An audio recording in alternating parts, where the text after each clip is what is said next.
To really focus on is this comment because I promised to give it the attention that it deserves. And this was the one left to me the other day by Mr. G. And he said, just as a reminder, that this is how false narratives are created. The shortest route from 1122 King Road to any point on Main Street in Moscow is approximately 3,540 meters or 2.2 miles. This report was a major blow to BK's defense. Records show that BK was detected 23 times, approximately 328 feet from the crime scene, with pings occurring for many hours late into these nights. A 100-meter radius converts to about 328 feet by comparison. Target is about 1.6 miles away, and Walmart's about 1.7 miles away. No one was going to buy the 1 a.m. shopping BS when BK's own bank records didn't back that up. If you truly want to find the truth, you need to do the math and stop giving out half-truths. And the key in this statement is what information that Steve G was basing this statement on. Here, what's added to that set of affidavits is the paragraph that talks about Mr. Koberger's phone using a tower that provides service to 1122 King on a number of occasions. The PC affidavit says 12. Your Honor needs to take a look at, that's an email from Nicholas Balance, and he's talking to the detective in Moscow about the dates that he says this thing happens. And then he puts those dates in his cast draft report and in his cast final report, and they don't match up. They're different dates on those, different times on those. But the really big deal about that is that it's misleading when you say the cell tower that also services this particular location. Moscow has, I think, 2 cell towers that service the town. Those cover places that one shops, places that one eats, places that one gets gas in Moscow. From the records, you can see handoffs, and so you know where a vehicle is going. You can know whether it's stationary or not. You can know whether it's parked, looking at a particular place or not. Based on those records, we also provided the records just so the court would know there's a volume of records. I don't expect the court to decipher those records. But based on those records, they absolutely knew that Mr. Koberger wasn't around that residence, wasn't parked near the residence, didn't stop and have his phone in a stationary position at that residence. They absolutely knew that that's not what was happening, but they put it in there to make a connection that didn't exist. They put it in there so that the judge would think that this was the right person, and they shouldn't have done that. They knew that was incorrect. They also changed that quite a bit, performed a drive testing, and so there were other bits of data that kept coming in so that they would know that was untrue. But then you have this false narrative that looks like stalking, that looks like following, and it's not true. That is extremely damaging. It's very misleading. It's an outright lie to the magistrate. When you omit that kind of information, when you take that context out, you might as well say stalking, because that's what you're trying to say, and you know that's not true. In the affidavit, I mentioned them tracking the cell phone towers and the cell phone records of Brian Koberger's phone. They wanted to see if he was stalking the victims ahead of time, and at least 12 prior occasions prior to November 13th, his phone was in the area of the residence. All of these occasions, except for one, occurred in the late evening and early morning hours. For me, that signals premeditation and planning, and why he's being charged with first-degree murder.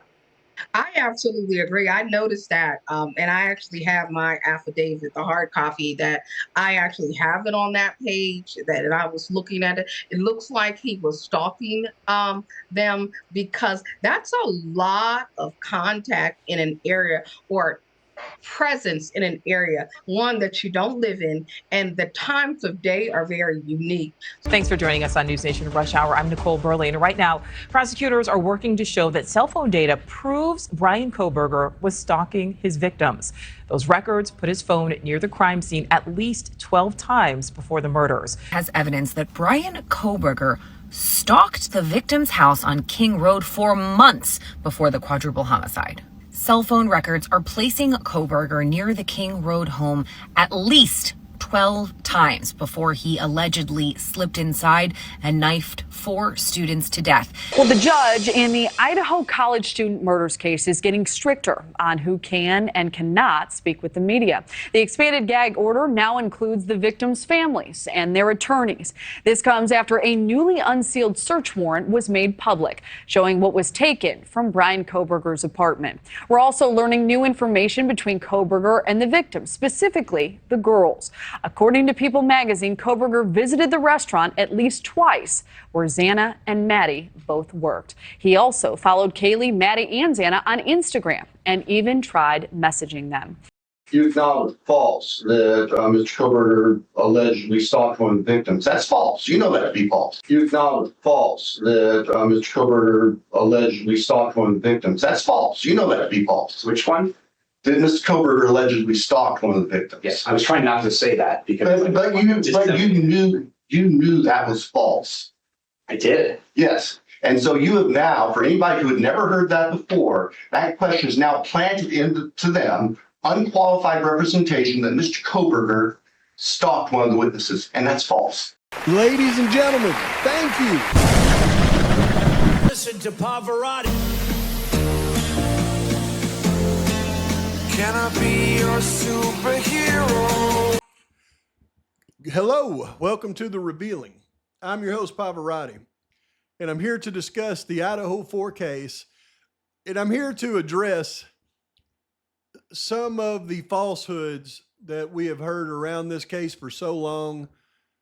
The media landscape just smeared everything. We know now why all of this stuff, I can't even put it into words, but what I've done for you, because I've taken special interest in this because it's one of the big 4, right? Your big 4 are the white car, the CSLI the night of the crime, the DNA, and the 23 prior trips. That's the big 4 in this case. We've destroyed the white car. They have video of cars that you can't determine what it is, and the videos that you can determine that they said was his is verifiably proven now with fog lamps to not be his.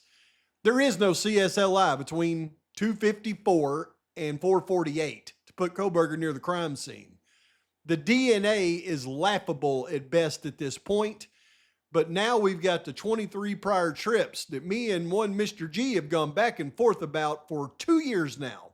And I want Mr. G after this video, because I've taken the time and the effort to go through and log every detail about every one of those trips by the expert in the case, Cy Ray. And I think what we're going to find out is Cy Ray's opinion of this is a lot different than what a lot of people have been talking about here lately. And if he says anything otherwise, then he directly contradicts his own expert opinion in the report. And I've taken extra time to go through every single one of these trips to show you the truth in this. And by the end, everybody's going to know the truth. The 23 trips were never surveilling or stalking. He was never near the residence. And if he was, he couldn't have been near it more than a second. Hold on to your hats. This is my final video on the 23 trips, and you'll know why at the end. Now we can finally focus in on Cy Ray's exhaustive report on the so-called 23 prior trips. And we'll be able to do it with certainty. And it starts right here when he talks about slide 28. And what he means by slide 28 is the map of the coverage area of the tower that covered the King Road residence that was created by the CAST team of the FBI, specifically Agent Balance. And he goes on to say that slide 28 represents a 100-meter radius around the crime scene. Again, the methodology used here is extremely vague but it appears to be some attempt to say if Mr. Koberger's mobile device is using a specific cell site, cell sector, he could be within 100 meters of the crime scene. The device could be anywhere else that the specific cell site, cell sector covers, which is a large part of Moscow, to include most of the University of Idaho and the downtown area. So first of all, before we get into this, we've got to remind ourselves what we're talking about when we say cell site, cell sector, because a phone that is in a cell site or cell sector can be anywhere in that cell site / cell sector. We learned that from the testimony of Agent Balance in the Daybell trial. What pieces of, you kind of went over this, but what pieces of information are typically found in a call detail record? So typically, just like on the old phone bill, you'll see a date and a time. You'll see what type of transaction, whether it was a voice or a text message. You'll see the duration if it was a voice call. You'll see the number that was called or the number that called into the account. And then, like I mentioned, with the call detail records we're looking at, we'll also see columns that give us location information. Does the information captured on call detail records vary by provider? It does. Most providers are going to capture the majority of the same information. They just might capture it different ways. But specific to, there are nuances specific to Verizon. Verizon doesn't capture the location information associated with a text message. And other companies do? Correct. Do cellular providers maintain lists of where their towers are located? They do. So each cellular provider has, by latitude and longitude location, every single tower that they have throughout the territory that they cover. How do you use those types of records to determine where a phone was located? So if you think about the specific geographical area, let's just talk about Idaho. So if you look at a cellular provider's tower records for Idaho, I can take those records and place them on a map for the significant area that we're looking at. So again, let's just say for the state of Idaho. With that, I can then take the call detail records and marry each line in a call detail record up with the location of the tower and sector that was used for that specific event. Moving on, are you able to determine where a phone, by using cellular records, are you able to determine where a phone is located 24 hours a day, 7 days a week by identifying the tower and sector it uses? No. So that's where I talked a little bit about before. We need a line on a call detail record at a specific date and time. And that's what allows me to give an estimate, is if I have a specific date and time where the phone interacted with a network and then the tower and sector that was used. So whenever I have a record, I can make an estimate based on the tower and sector that was used. Unsealed court docs, we have slide number 27, which actually tells us which tower that they were talking about the whole time. And it turns out it wasn't the Paradise Ridge Tower. It was actually this tower that's just north of the main road there in Moscow. Now, you can see how this tower is shown in a wedge, like I've shown you in the past. This is how they like to do it, with the wedge. But remember, if you watch that whole video with Balance, as it told you, this tower actually does 360-degree coverage, and you do the wedge in 3 different sectors. So you would have another sector that goes out here, and it's like little pies. So this is a sector that covers an area. This is a sector that covers an area. But this particular sector that they've conducted the drive testing in is the actual coverage area that this tower sector covers in Moscow, including little areas out here and here. This is how it really works with tower coverage. And it even covers this large section down here where the Paradise Ridge Tower is. So this is what they call E-node 420505. This is this sector of this tower.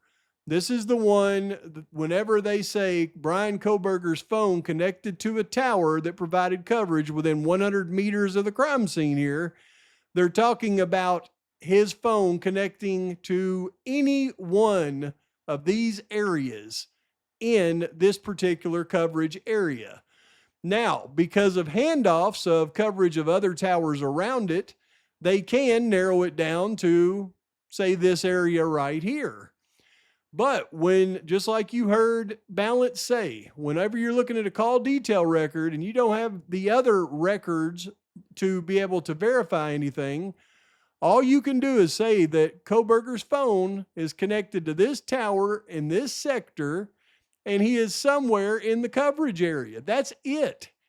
He could be way up here over here, and that would be within 100 meters of the crime scene. That is a fact. And as we go through the reporting of Cy Ray, he's going to prove and give his expert opinion with detail that Brian Kohberger was never at the crime scene. And Brian Kohberger, in any possible way, could have never stalked these victims. And that's why you hear Bill Thompson say that in court, even though they backtracked on it later. Let's get into his report. I hope that's very clear for everybody to understand. He goes on to talk about slide 29, lists 13 dates and times that reportedly coincide with Mr. Kohberger's device connecting to the tower, providing coverage to within 100 meters between 10 p.m. and 4 a.m. This is complete misrepresentation of data and acceptable analysis methodologies. Now, one thing I do want to mention here is the slide addresses 13 times, but Osai, he will address all 23 times in his analysis, not just the 13 times. And it is so misleading for the state to have put this between 10 p.m. and 4 a.m. How misleading that was, considering there is 0 times where Kohberger's phone even connected to these towers after 2:52 a.m. They put 4 a.m. in here just to make it look like he was in the area during the time that the crimes happened. Kohberger's phone was never in that area later than 2:52 ever. So how you can say somebody is surveilling a house that he's going to attack planned out at 4 a.m. and he's never even been around the house past 2:52, even if he was near the house. And what we're going to find is he was never even near the house. AT&T records provide detailed information on what is known as time on tower, and that's what Cy Ray focuses on. This data reports in seconds how long a device was connected to a specific cell site cell sector. And remember, when we talk about cell sites, cell sectors, you're going to hear him say that on and over and over and over. That is what we just discussed, anywhere in that coverage area of that cell site and sector. Time on tower can be extremely helpful in an analysis of this nature, as it helps identify when a phone is loitering in one area as opposed to traveling. It would be common to consider such data in an analysis of this nature. I find no mention of time on tower in any of Special Agent Balance's work product, because if he had to put it in there, then it would have looked really, really dumb to anybody that looked at it, I assure you. But Cy Ray is going to go through and he's going to address each and every one of these 23 so-called trips, and he's going to finish each and every one with his expert opinion. July 9th, 2022. Let's stop for a second. One thing that I'm very sorry that I don't have exactly for you in this video is the exact move-in dates of all of the victims and their roommates into the King Road residence. But I do know that the only resident of that house prior to this semester was Maddie Mogan.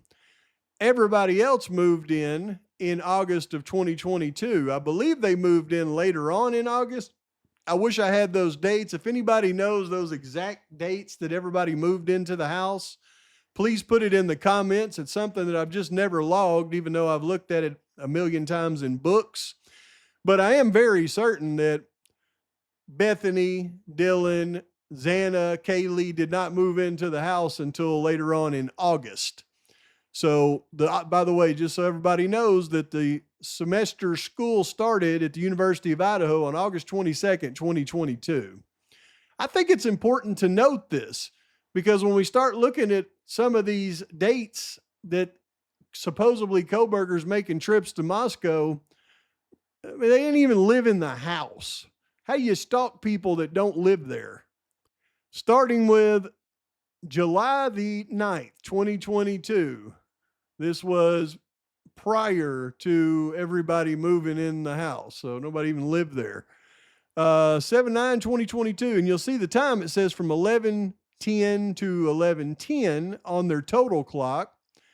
But it goes on to say Mr. Koberger's at a pool party on this afternoon evening. The AT&T records are consistent with Mr. Koberger being at the pool party at the Grove Apartments at 209 Southview Avenue in Moscow. Mr. Koberger's mobile device activity is consistent with him leaving the pool party in Moscow and returning to Pullman.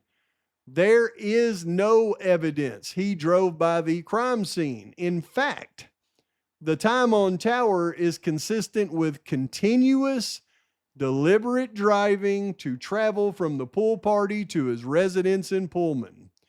So, not only is there no evidence he drove by the crime scene, there is actually evidence to the contrary. That one's gone, and there's a lot more evidence on that one. We'll go ahead and address it right now with Slavinsky. And Slavinsky specifically goes through and talks about the July 9th pool party with points of interest and discusses all of, Koberger's movements from his apartment in Pullman to his use of a tower that was south of Moscow. And then finally, his utilization of the tower that was in Moscow that covered the King Road residence, but that tower also covers Tri-State Outfitters and the Grove Apartments, both located in Moscow. They have a purchase receipt for Tri-State Outfitters at 20827, and the tower covers his time spent there and at the Grove Apartments. And it's consistent with Koberger then leaving and going back to his apartment in Pullman. So even special detail to some of these dates, they go into a lot more on. Now, for some reason, Ray missed the July 12th visit to Moscow. He's got 22 visits. July 12th is the 23rd, but that's okay because Slavinsky visits that one in detail. You can see that he talks about July 12th, 2022, and this is a Moscow mountain with points of interest. This analyst was requested by the defense to examine the supplied CDRs for the date of July 12, 2022, regarding Mr. Koberger reporting that he had made a trip to Moscow Mountain and other points of interest. The transactions between the cell towers and the 8458 device start on that date at approximately 101 hours, utilizing a cell tower which provides cell coverage to the Koberger apartment area. This device continued to utilize cell towers in Pullman, Washington area until approximately 1802. Said device then appears to move eastward and arrive in the area of Moscow Mountain at approximately 1815. At approximately 1829, the device itself reports taking a photograph of the Moscow Mountain map. Then at approximately 1859, the device reports taking a photograph of foliage. At approximately 2116, the device is then seen proceeding westward and arriving in the Pullman area at approximately 22:23 hours. At approximately 22:48, the device utilized a cell tower that provides coverage to 3 businesses in Pullman: Walmart, Safeway, and the Sunset Mart in Pullman, not to be confused with the Sunset Mart in Moscow. There's 2 of them. According to the Walmart receipt, Mr. Koberger at 224707 purchased numerous items, made another purchase at Safeway. According to that receipt, his purchases were made on 7/12/22 at 2305. Then Mr. Koberger proceeded to the Sunset Mart, where a receipt verifying a purchase made by Mr. Koberger showed a purchase made at 2312. It is to be noted from approximately 22:23 hours through approximately 23:23 hours, the 8458 device is utilizing several towers, all with coverage of these 3 stores. The cell tower data affirms Mr. Koberger's alibi of being on Moscow Mountain and the store purchases on that date. See exhibit titled July 12th Mountain Hike. I will note that I believe it's interesting that I read in Whitcomb's book that on the night of the crime, Koberger also made a trip to that same Walmart and that same Safeway at, I believe it was, I think it was around 10:30. I'll have to look that up, but I'll just find that interesting. But obviously they needed alibis for July 12th for some reason. What happened on July 12th? Y'all remind me in the comments if you know. And just for a point of reference, you got Pullman right here. Koberger's apartment is about right here. You got 270. Here's Fluid Cannabis. Here's Moscow. Here's the King Road residence down here. And here is the Moscow Mountain, East Moscow Mountain, way up here. So just kind of give you an idea of, where the Moscow Mountain is. Okay, so that was number 2 visit, and 7-9 was number 1 visit at the pool party. So now we'll go to number 3. On July 16th, and it crossed over to the 17th. Again, this is well prior to anybody living in the King Road house. But it shows the time from the FBI cast from 10:50 to 12:16. Like Koberger was there for, almost, an hour and 45 minutes. The time represented here is an hour and 26 minutes. Given the time on tower data is in seconds, I will convert this time to seconds, which is 5,160 seconds, meaning he's converting that to seconds. However, the total time on the crime scene cell site sector is 235 seconds, or just under 4 minutes. So of all of this time during this visit, he's only on the crime scene tower sector for 235 seconds. Between the time frame above, Mr. Koberger's device utilized the connection to the crime scene cell site cell sector for less than 5% of the time Special Agent Balance reports here. The last connection to the crime scene cell site cell sector is 11:23, not 12:16 as reported here. He goes on to say there's no evidence in the AT&T records Mr. Koberger was anywhere near the crime scene during this period. In fact, cell site connections to the north and east of Moscow during this time period suggest he was miles away. So not only is Cyre's expert opinion that there's no evidence he's anywhere near the crime scene, there is evidence to the contrary.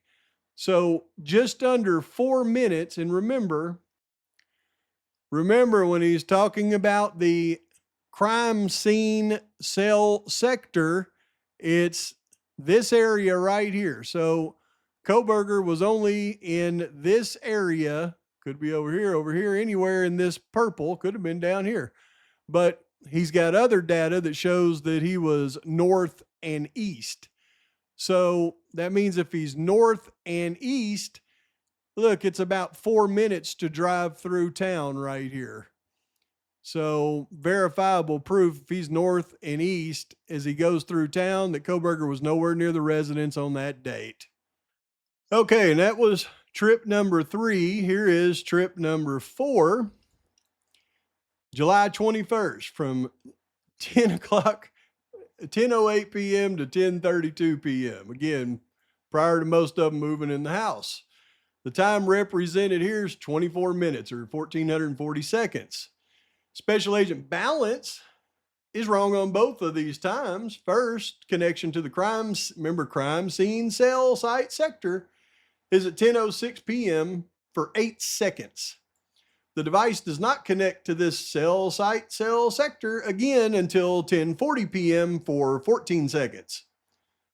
10:06 p.m. to 10:40 represents a 44-minute duration, total time 2,040 seconds, but of that total time, the device utilized this particular cell sector for only 22 seconds, roughly 1% of the time period given.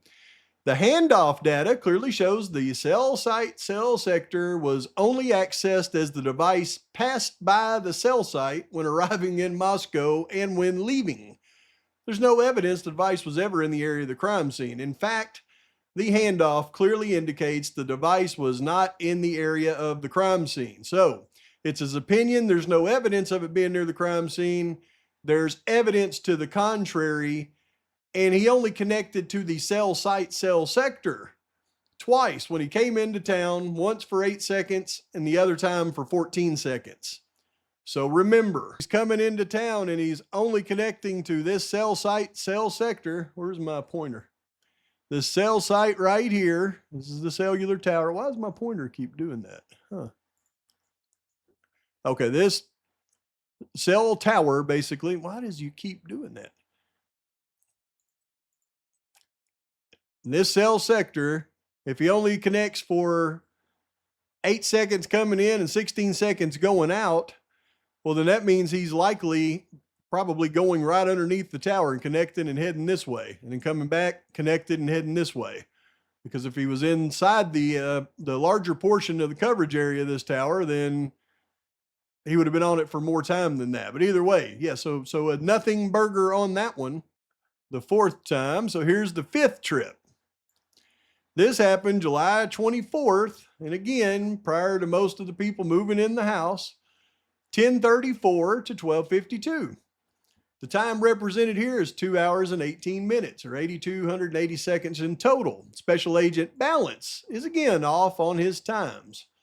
The device is not first seen on the specific cell site, cell sector until 10:45. It does connect to the cell site, cell sector periodically until 12:51 for a total connection time of 364 seconds, or 6 minutes and 4 seconds. 4% of the total time that Agent Balance is saying Kohberger's in the area. Of particular interest in this data set is that the phone travels south at around 11:30 and is over 12 miles away from the crime scene during this time period. The device is clearly not in Moscow, let alone the crime scene during the time period. So if at,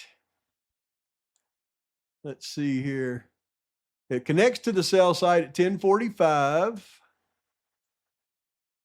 It connects to it periodically until 12:51. The total time he's only on there for 6 minutes.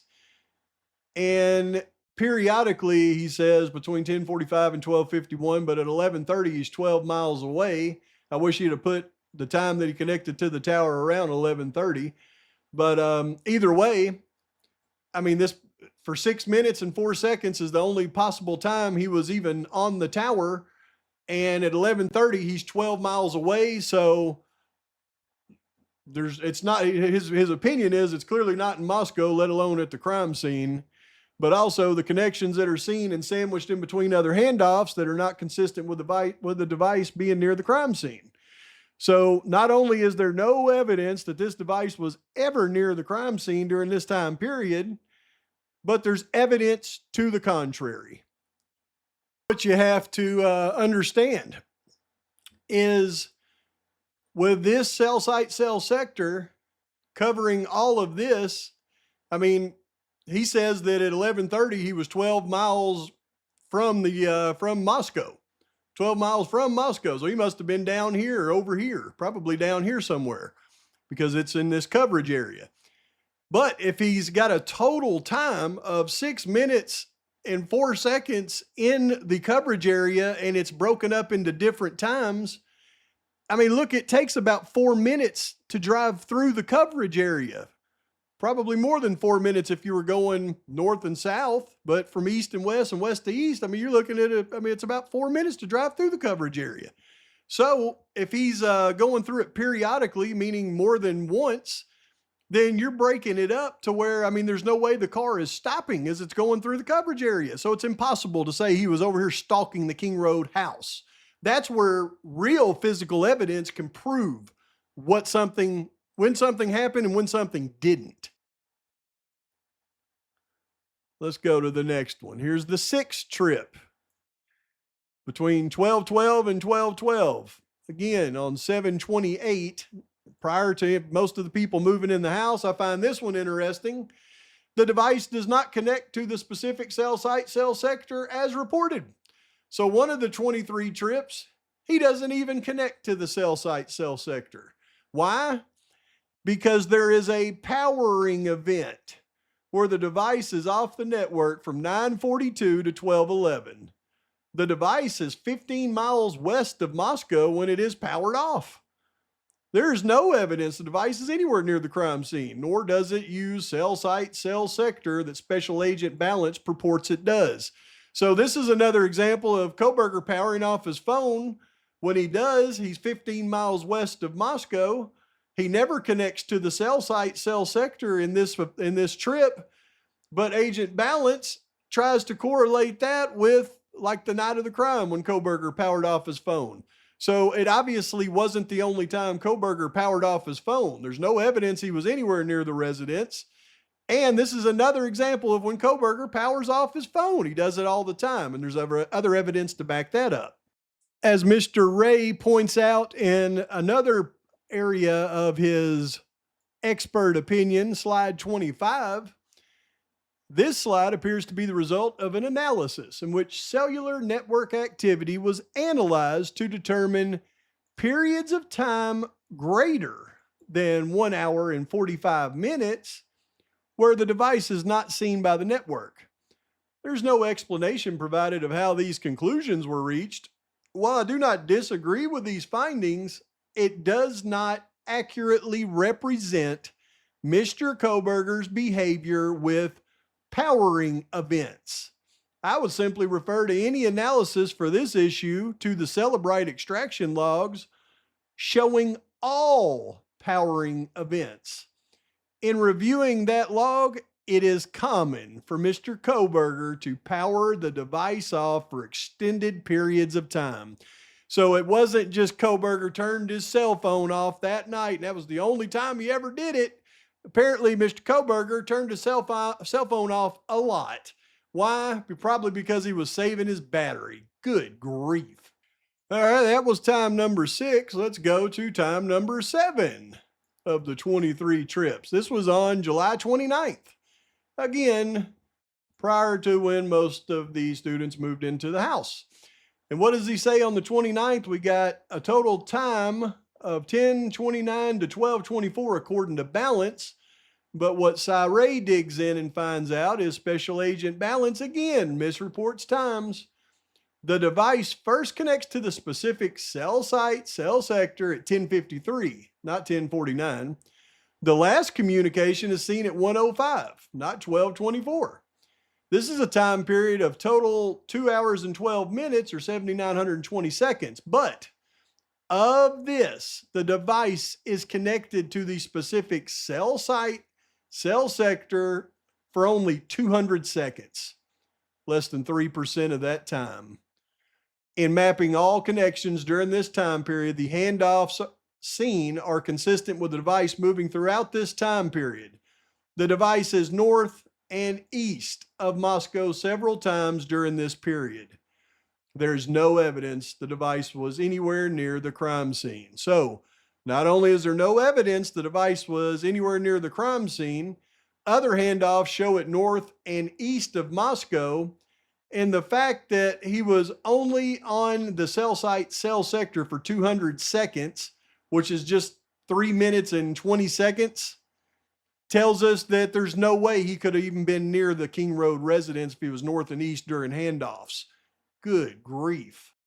Because again, if he's only 3 minutes total time in the cell site, cell sector, and he's north and east of Moscow during other handoffs, he obviously only crossed the cell site, cell sector for 3 minutes, which could not have put him down here at the King Road residence, verifiably now with evidence. Go to the 8th trip, right? July 31st, still prior to when most of the students moved in the house.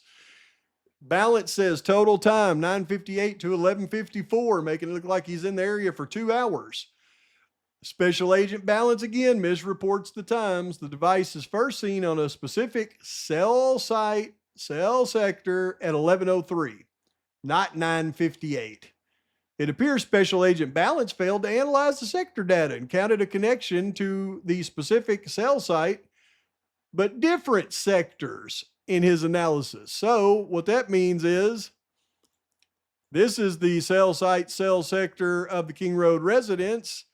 Apparently Koberger was either in this one or this one, and Balance said, he's in this one.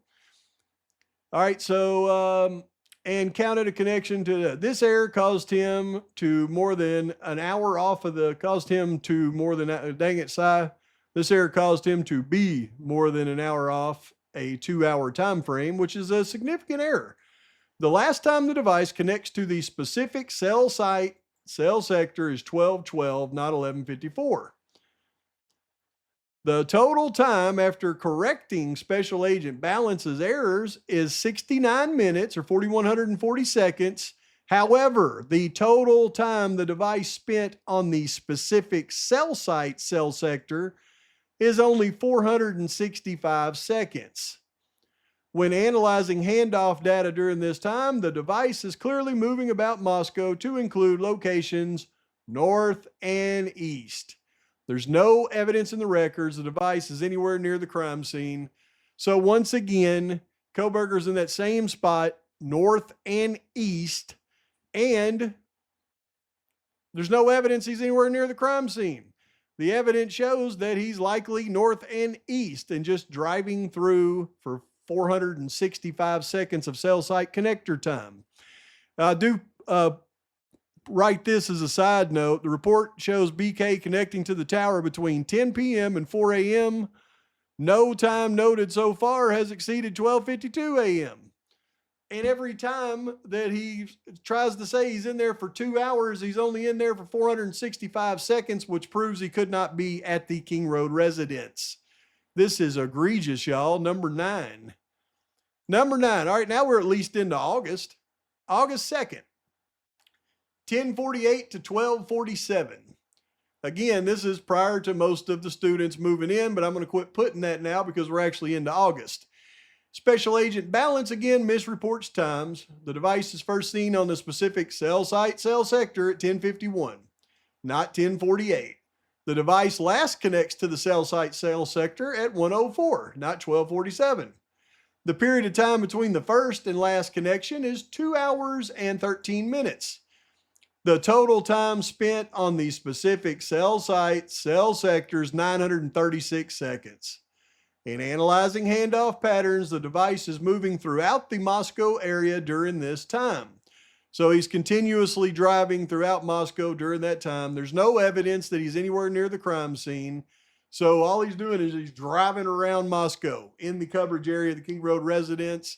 And that right there for 936 seconds is certainly not enough time for him to go stalk out a residence. Once again, farcical. Let's go to number 10 here. Number 10 happened on August 4th, 10:39 to 1:24. Special Agent Balance misreports times. The device is first seen on the specific cell site, cell sector at 10:41, not 10:39. The device is last seen on the cell site, cell sector at 1:12, not 1:24. The total time after the corrections was 2 hours and 31 minutes. However, remember, these total times mean nothing. The only thing it means is that was the times where he connected and then finally went off the tower. But the only thing that has any relevance is how much time he spent on the specific cell site, cell sector that was connected to the King Road residence. In this case, it was 1,971 seconds or just under 33 minutes. In analyzing the handoff data in this time frame, there is a clear handoff hysteria occurring between the specific cell site, cell sector, and cell sites 420523 and 420504. This indicates the device is in an area where all 3 of these cell sites provide coverage, an area of overlap shared between the 3 cell sites. Based on FBI drive test, my drive test, and Special Agent Balance, all of his claims on slides 26 through 28, a device would not experience this handoff hysteria at or near the crime scene. We're going to take this one a little bit deeper. Why? Because this time it's showing he was on the cell site, cell sector for 33 minutes, a significant amount of time. So we need to dive in a little bit deeper on this. And we can now because we have this data. You see, what Cy Ray tells us is there's a handoff hysteria, meaning the handoff is going from one tower or sector to another tower sector to another tower sector, and then back and forth, like it just goes back and forth. Well, he gives us everything we need to know here. The cell site 420523 and 420504. These two cell sectors are not 420505, which is the one that connects to the King Road residence. So let me show you what this means in real time. So when you take 420505, the coverage area of the King Road residence sector, and you take 4205, nope, and you take 420523 as stated in Cy Ray's report. You see, this is another little cell tower that's located just south of the main road there in Moscow, north of the King Road residence.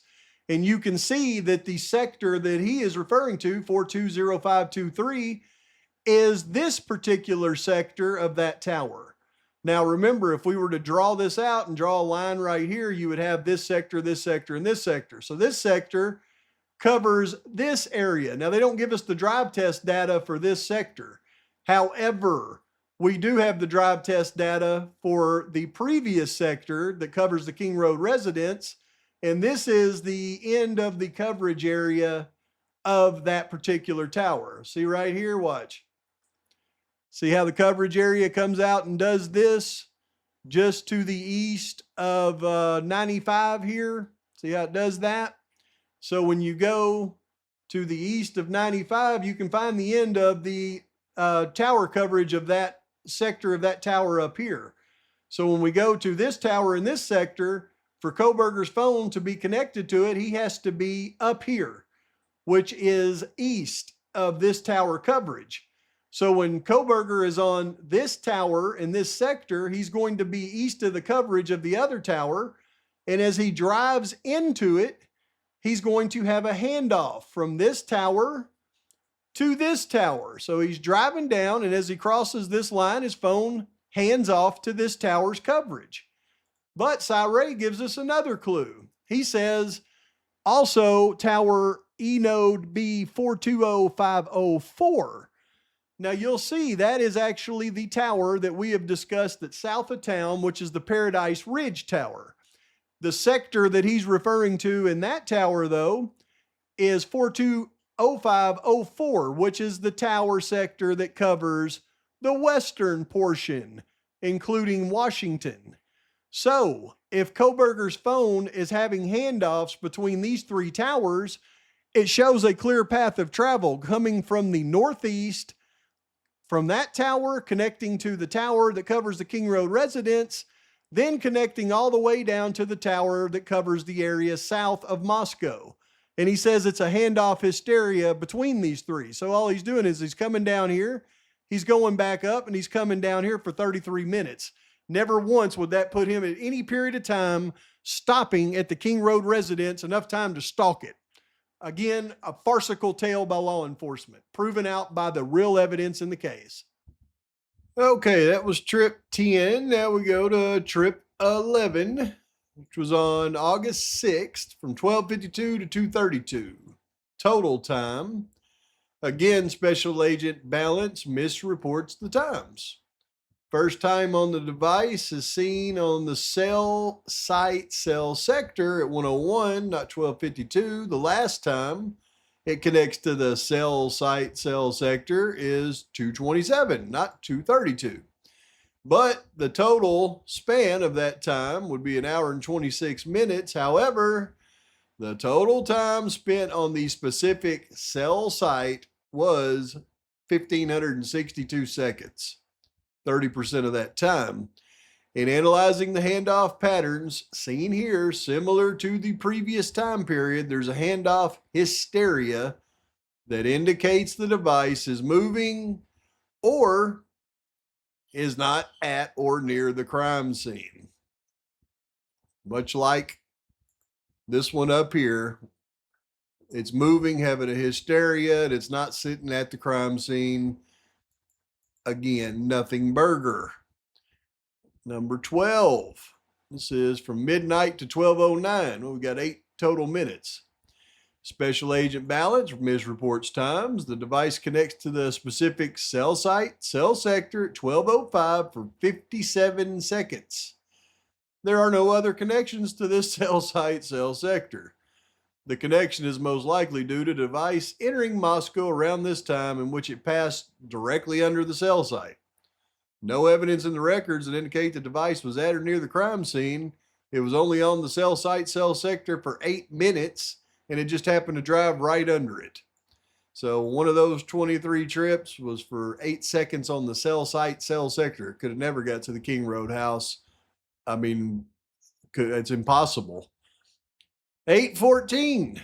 This is number 13. 8:14. We got 11:48 to 12:27. Special Agent Balance misreports the time. It actually connects to the cell site, cell sector at 12:08, not 11:48, and it's last seen at 12:31, not 12:27. So, in adjusting the corrected time, the device is in the area for 23 minutes. The total time the device was connected to the cell site, cell sector, though, is 402 seconds. This is a unique handoff pattern seen during this time period between the specific cell site, cell sector, and cell site 420504. Based on the FBI drive test data and my drive test data, this would not happen at or near the crime scene. No evidence the device was near the crime scene. So again, no evidence it's ever near the crime scene. It's only on the cell site, cell sector for 402 seconds. And remember 420504, that is the Paradise Ridge Tower that provides coverage in the specific cell site, cell sector that provides coverage south of Moscow, facing west. So if he's only on the tower for 400 seconds, he's coming down and the handoff is going to happen way down here south of town. So impossible to say he's by the King Road residence stalking it once again. Nothing on 13. Let's go to August 16th. This would be number 14. What does it say? 7:24 p.m. to 10:49 p.m. Special Agent Balance misreports the time. While the device does arrive in Moscow around 7:24, it's obviously in the area of Target. Doing some Target shopping. It remains there for quite some time, is not seen on the specific cell site, cell sector until 8:43.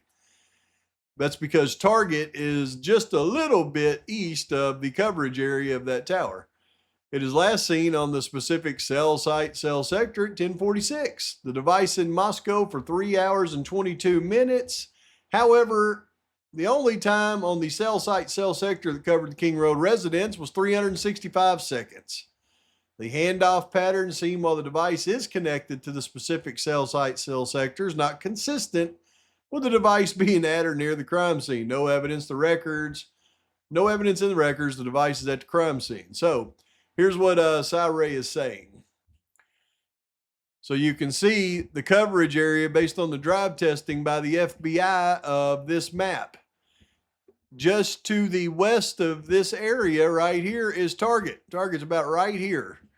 So Kohberger's outside of the coverage area at Target, just like he is letting Balance know he must have been in this sector of this coverage area of the tower. And then his handoffs, when it goes into Moscow and the time it spends in Moscow on the tower, doesn't give him enough time to even get to the King Road residence once again. Well, that's a knot. Number 15. Surely they got something on him. 11:08 to 11:08. Special Agent Balance misreports the times. The device first connects to the cell site, cell sector at 10:56. Not 11:08. The device makes a total of 4 connections to this cell site, cell sector. None of them at 11:08. The last one seen at 11:17. After correcting the time frame, it's 21 total minutes, but the device was connected to the cell site, cell sector for only 133 seconds. So that's 2 minutes and 13 seconds. The handoffs seen during this time are not consistent with the device being near or at the crime scene. No evidence placing the device at or near the crime scene at this time. Nothing. How about August 20th? 9:52 to 12:31. Well, it's between the 10 and 4 hours, right? Special agent misreports times. He actually is first seen on the specific cell site, cell sector at 10:15, not 9:52. Last seen at 12:25. Of the 2 hours and 10 minutes that Balance is painting the picture for, he's actually only on the cell site, cell sector for 1,351 seconds. The device is moving during this time, spending part of the time northeast of Moscow. Handoff patterns are not consistent with the device being at or near the crime scene during this time period. So handoff show him northeast of town. No evidence in the records the device was at or near the crime scene. They have no evidence of nothing. That's 16 of those 23 trips. All right, let's go to 17. 8:21 to 8:22. This is one we'll be familiar with, right? 10:51 to 12:52 a.m. Day before school starts. Night of the Koberger seatbelt ticket. Now watch this. Special Agent Balance misreports the times. The device is first seen on the specific cell site, cell sector at 10:38, not 10:51. The device is last seen on the cell site, cell sector at 12:26, not 12:52. So total time was 2 hours and 14 minutes, but the device connected to the specific cell site, cell sector for a total time of 469 seconds. There are handoffs indicating the device spent some time northeast of Moscow. The handoff patterns seen are not consistent with the device being at or near the crime scene. No evidence the device was at or near the crime scene during this period. And here's what you can easily do with this, though. 469 seconds that Koberger was in the cell site, cell sector of the King Road residence and provides coverage to 100 meters. Watch this. So imagine Koberger's just driving through town and he's coming around and he's going to go out of town and he's in there for, almost, almost 8 minutes. And what happens to him while he's on the cell site, cell sector? He's pulled over right here. He literally pulled over right here. How long is he pulled over for?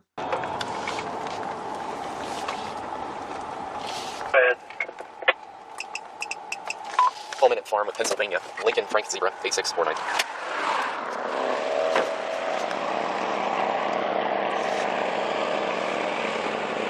Hey there. I stopped you going a little fast. You didn't realize this is 35? It's 35? It is, yeah. So you go 41? Yeah, 43 is what the radar said. Sure. Oh, yeah. Do you have your license, the registration, insurance?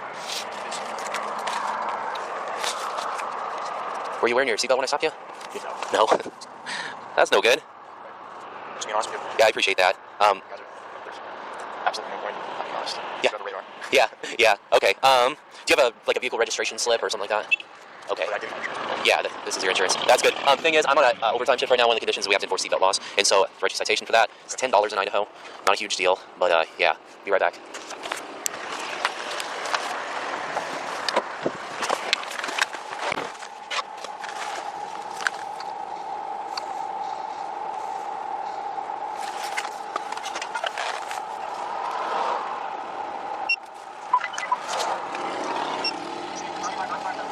What?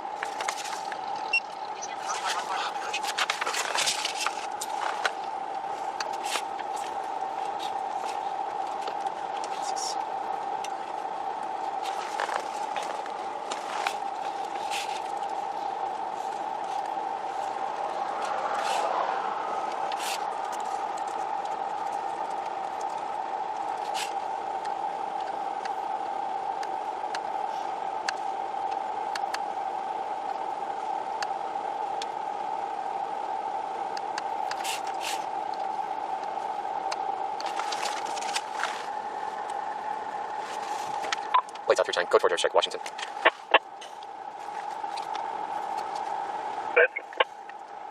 Last name Kohlberger, King Ocean Henry, Boy Edward Robert, George Edward Robert, Person Brian, Boy Robert Young, Adam North, Middle Sea.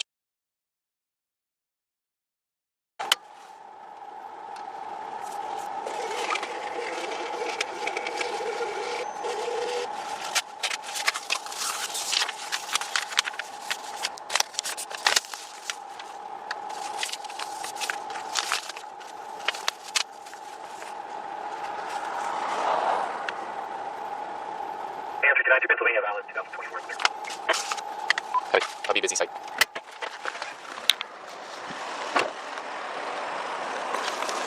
All right, sir, here's your license back. It's here, just infraction citation. The only thing alleging failure to wear your seatbelt on a traffic stop. They said the fine, that's $10. You do have the right to a hearing on this if you'd like one. If you'd like hearing, you need to request it before September 8th at 8:30. Otherwise, it'll automatically be entered against you. You'll lose the right to the hearing. You just want to pay it. The mailing address there, website right there. Yeah, I just have a question about this. So in terms of like, you got to sue the defense office report as your insurance. I don't think so. I think it's only moving violations that go to insurance, or things that might put points on your license. Yeah. I'm not 100% sure. Okay. Could I get a phone number from you? Yeah, why? We need to put it on the citation as it goes to the court. Just for future reference, I mean, I'm obviously an honest person, and I told you I was wearing my seatbelt. Well, people lie to you about that. Say I lied to you about that, right? It's my own knowledge. You honestly go back and look at that and just... With a seatbelt like this, I didn't check as I was coming up, so that's why I asked you. Really? I should. I noticed you weren't wearing it, and I'm on this emphasis, and like I said, I'm getting paid by ITD, and they want us to enforce the seatbelt law, so I was being more aware of that. That's where I'm coming from. Yeah. Okay. All right. Have a good night. I played it in double speed, but you guessed it. He was pulled over for 7 minutes. So he had about a minute of other time, coming through there other than the time he was pulled over. It was like 7 minutes and 20 seconds. Good grief. Number 18. We're getting there. This is on September 20th, 12:43 to 12:55. Special Agent Balance misreports times. The device is first seen on the cell site cell sector at 12:39, not 12:43. And the device last connects to the specific cell site cell sector at 12:52, not 12:55. The corrected time period is a total of 13 minutes, but the device spent a total of 169 seconds on the cell site cell sector. There are consistent handoffs that indicate the device is not at or near the crime scene. No evidence he's at the crime scene at this time. So if he was on the cell site cell sector for less than 3 minutes and there's a handoff that's not near the crime scene, then yeah, Steve G, I don't think he's sitting at their house staring at them, buddy. You were lied to, or you lied, one of the two. Which is it, Steve? Were you lied to or did you lie? You need to address it now because it's in black and white.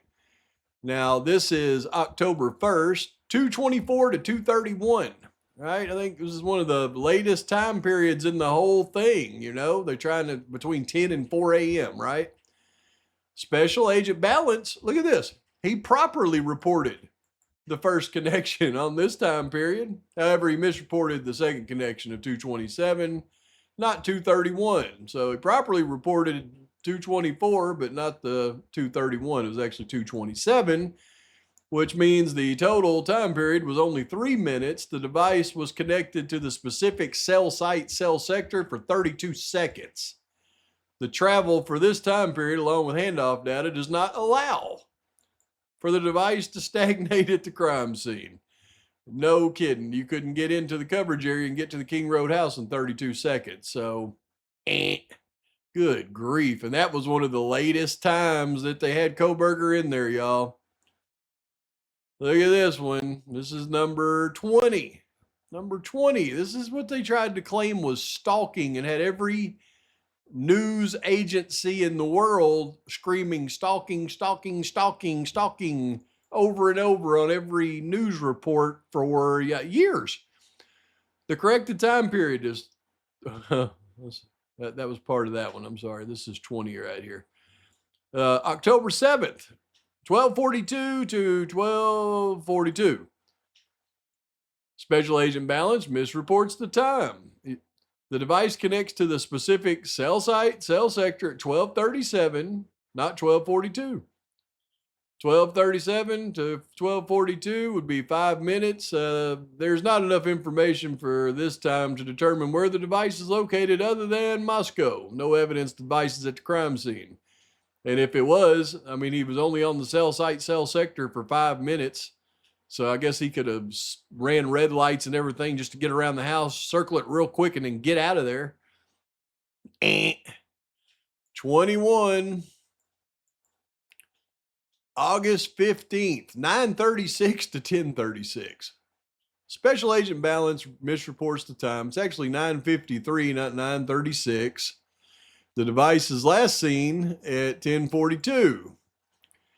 Total adjusted time, 42 minutes. He was only on the cell site, cell sector for 365 seconds.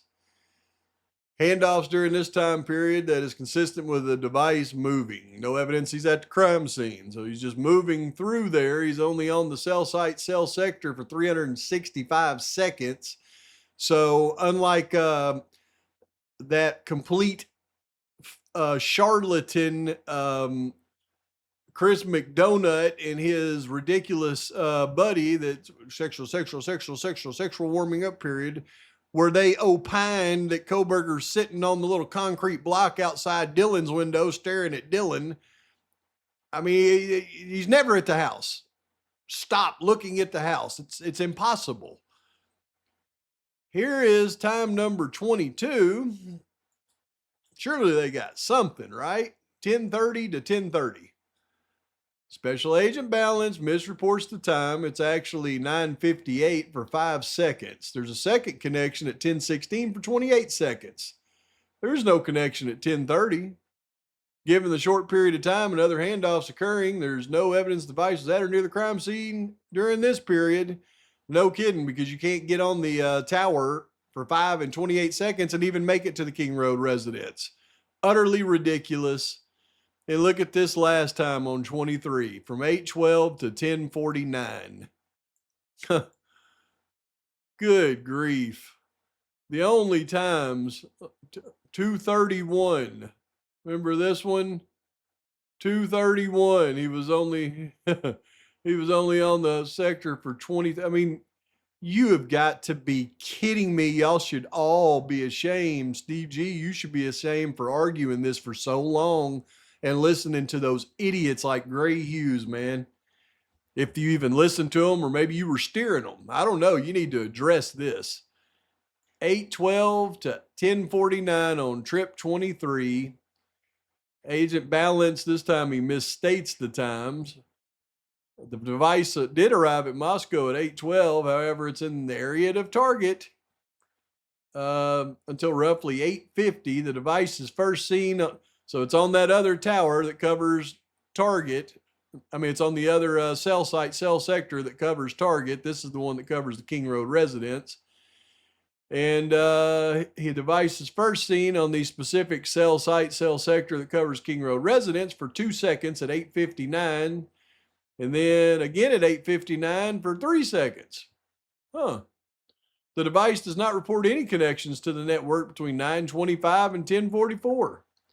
The device is not using the specific cell site identified by Special Agent Balance in this part of his report, or the last cell site the device connected to, or the first cell site it reconnects to. Based on other handoff information around this time, the device appears to be in the northeastern part of Moscow. The device last connects to the specific cell site, cell sector at 10:44 p.m. for 8 seconds. No, I mean, it's impossible for that one to have been. Oh, look at this. Maybe I was wrong about that extra one up there. Maybe that was just an extra one. Here's 24. 24.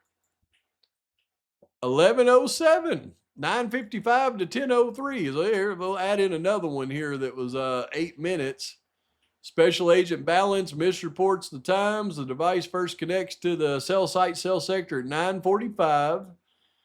It last connects at 10:01. There's somewhat defined data for this time period to locate the phone to the general area of the University of Idaho campus or just east or south of it.